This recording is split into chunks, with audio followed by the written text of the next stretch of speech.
The sun was setting over the dusty plains of Red Rock County, casting long shadows across the rugged terrain. A lone tumbleweed rolled lazily down an empty dirt road as a chilling wind whispered through the dry grass. In this desolate corner of the Wild West, where lawlessness reigned and danger lurked in every shadow, there were stories that made even the toughest cowboys shiver by the campfire. One such tale began with a simple wooden structure at the edge of the Harper Ranch, a smokehouse, weathered from years under the unrelenting sun. It stood silently among the sprawling fields of corn and wheat, its darkened windows reflecting nothing but emptiness. Or so it seemed. Few knew what truly lay hidden within those walls, or the secrets buried deep beneath them. Inside the main house, Mary Harper sat alone at the kitchen table, her hands trembling as she clutched a cup of cold coffee. Her face bore the marks of sleepless nights and endless worry. Outside, the world moved on. Donkeys brayed in the distance. Chickens pecked at the ground, and the occasional gust of wind rattled the shutters. But inside, time had stopped. Little did Mary know, her life was about to change forever. Not just for herself, but for everyone around her. It all started when Thomas Harper, Mary's husband and the proud owner of the Harper Ranch, returned home one evening with a look of fury etched into his features. His boots stomped heavily across the wooden floorboards as he slammed the door behind him, causing the lamp hanging above the dining table to sway precariously. "I've had enough," he growled, throwing his hat onto the chair. "That woman has brought nothing but trouble since she arrived." Mary looked up from her sewing, confusion clouding her eyes. "What woman? Who are you talking about?" Thomas paced back and forth, his fists clenched tightly. "You remember Mrs. Jenkins, don't you? The widow who came looking for work after her husband passed away? She's been stealing food from the pantry, sneaking out at night, and spreading lies about us to the neighbors."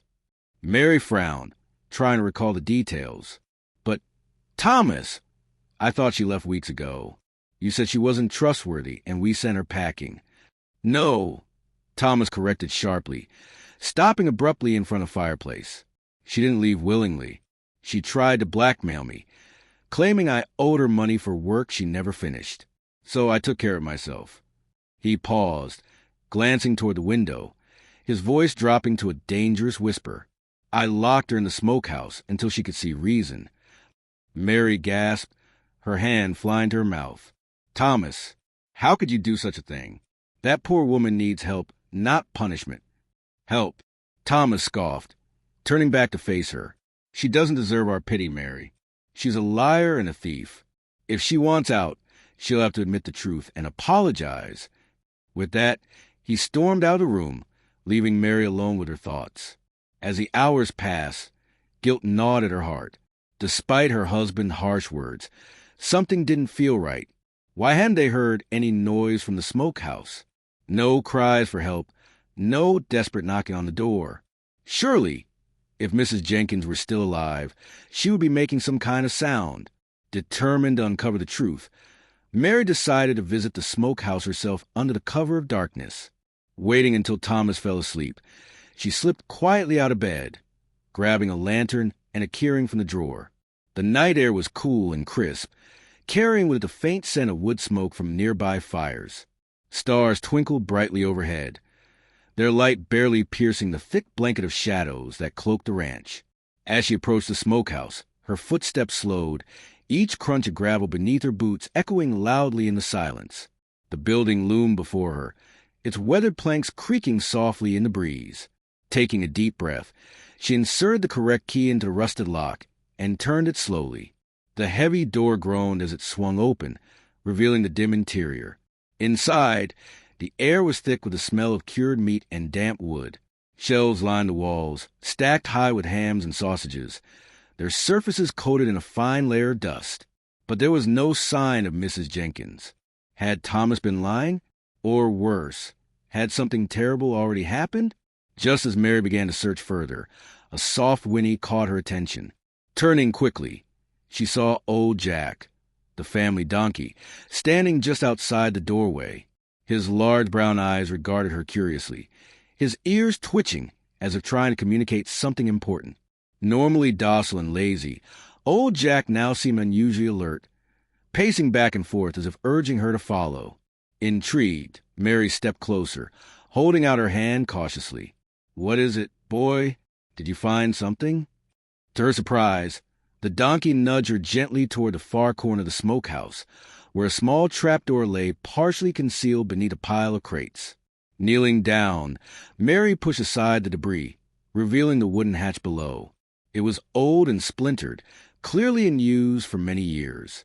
With great effort, she pried it open, revealing a narrow staircase leading downward into darkness. Her lantern cast flickering shadows against the stone walls as she descended cautiously, her heart pounding in anticipation. At the bottom, she found herself in a hidden chamber filled with cobwebs and forgotten relics of the past.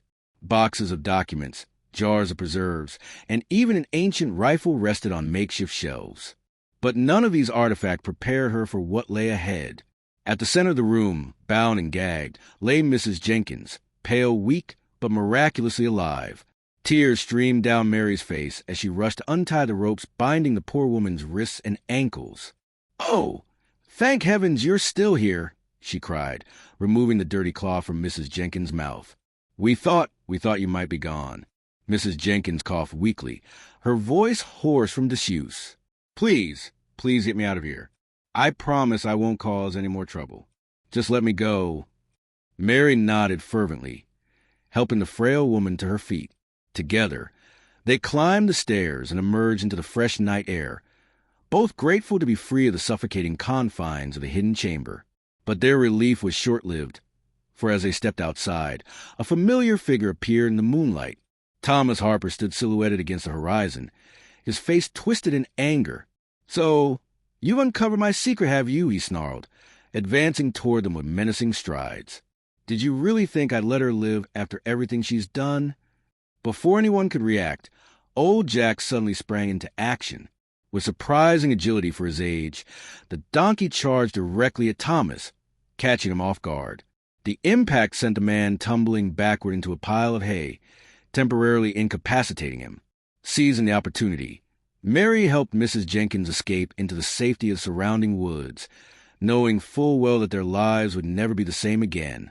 But the story does not end here, for as dawn broke over the Harper Ranch, bringing with it the first rays of sunlight, an unbelievable discovery awaited those brave enough to investigate further. Beneath the very foundation of the smokehouse lay a treasure trove of gold coins, hidden away by generations of Harpers who had chosen to keep its existence a closely guarded secret. And little did they know, this newfound wealth would set into motion a chain of events that would change the course of history, not only for the Harper family, but for the entire town of Red Rock County. Thus, the legend of the Smokehouse was born, a tale passed down through generations, reminding all who listen to the power of courage, the importance of truth, and the unexpected role that even the humblest creatures can play in shaping destiny. As the sun rose higher in the sky, painting the landscape with hues of gold and amber, the truth about the Harper family's hidden fortune began to unravel. Mary, now a fugitive alongside Mrs. Jenkins, found herself grappling with an internal struggle. Should she reveal the gold to the authorities or protect her husband from the consequences of his actions? The weight of this decision pressed heavily upon her shoulders, but little did she know, the donkey, old Jack, had yet another surprise in store. Old Jack, who had already proven himself to be more than just a simple farm animal, seemed unusually agitated that morning. He brayed loudly, pacing around the perimeter of the ranch as if guarding something precious. Curiosity piqued. Mary decided to follow him once again, this time venturing beyond the familiar confines of the smokehouse. The donkey led her through a narrow path flanked by tall pines, their needles whispering secrets only they could understand. The air grew cooler as they ventured deeper into the forest, the sunlight filtering through the canopy in dappled patterns. At the heart of the woods stood an old, abandoned cabin, its wooden walls weathered and cracked, standing as a relic of times long past. Inside, Mary discovered a series of journals belonging to her ancestors, detailing not only the location of the buried gold, but also the dark history surrounding it. The Harpers, it seemed, had acquired their wealth through less than honorable means, involving deceit, betrayal, and even violence against neighboring settlers. With each page she turned, Mary felt the ground beneath her feet shift. The The realization that her family's prosperity was built on such morally questionable foundations left her reeling. She sat there for hours, tears streaming down her face, torn between her love for Thomas and her newfound understanding of justice. It was then that she made her decision. The truth must come to light, no matter the cost. Back at the ranch, chaos erupted as news of the missing gold spread like wildfire. Thomas, furious and desperate, began tearing apart the property in search of clues, oblivious of the fact that his wife already knew the answers. Meanwhile, Mrs. Jenkins, having recovered somewhat from her ordeal, reached out to the local sheriff, providing enough evidence to warrant an investigation into the Harpers' activities. The climax of the story unfolded under the cover of night, when the sheriff and his deputies arrived at the ranch, torches in hand, ready to uncover the truth. Thomas, caught off guard, attempted to flee but was quickly apprehended. As the lawmen dug into the earth where the gold was buried, they unearthed not only the coins but also skeletal remains, evidence of the atrocities committed by previous generations of Harpers. In the midst of this turmoil, old Jack performed one final act of heroism. Sensing danger, he charged at a deputy who had raised his weapon, knocking the gun from his hand and preventing potential bloodshed. This unexpected intervention earned the donkey the admiration of all present, including the sheriff, who declared old Jack an honorary member of the posse. As the dust settled and the sun began to rise on a new day, Mary stood amidst the ruins of her former life. Both physically and emotionally, though she had lost her home and her marriage, she gained something far more valuable, a sense of integrity and purpose. With the help of Mrs. Jenkins and the support of the community, she vowed to use the recovered gold to right the wrongs of the past, establishing a fund to aid those affected by the Harpers' greed. And so, the tale of the woman locked in the smokehouse became more than just a story of survival. It became a testament to redemption, courage, and the enduring spirit of justice. As for old Jack, his legend grew with each retelling, a symbol of loyalty and unforeseen bravery in a world where heroes often came from the most unlikely places.